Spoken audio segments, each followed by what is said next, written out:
Hi friends, welcome to my channel. ఈరోజు కొబ్బరి పచ్చడి తయారీ విధానం చూద్దాం.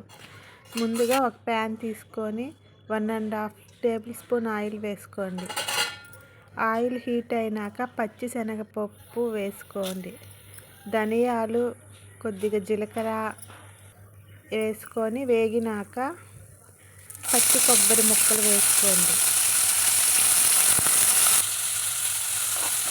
ఒకసారి వేయించుకొని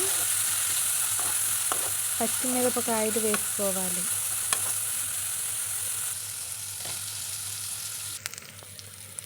కొద్దిగా చింతపండు, చిన్నుల్లిపాయలు వేసుకొని వేయించుకోవాలి.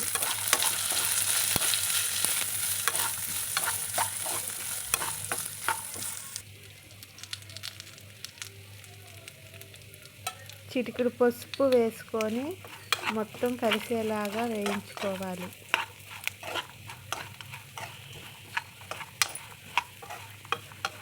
మొత్తం అంతా వేగిపోయినాక స్టవ్ ఆఫ్ చేసుకొని మొత్తం చల్లారి పెట్టుకోవాలి.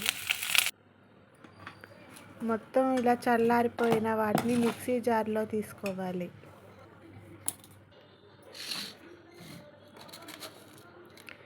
మీ రుచికి తగినంత ఉప్పు వేసుకొని మిక్సీ పట్టుకోవాలి.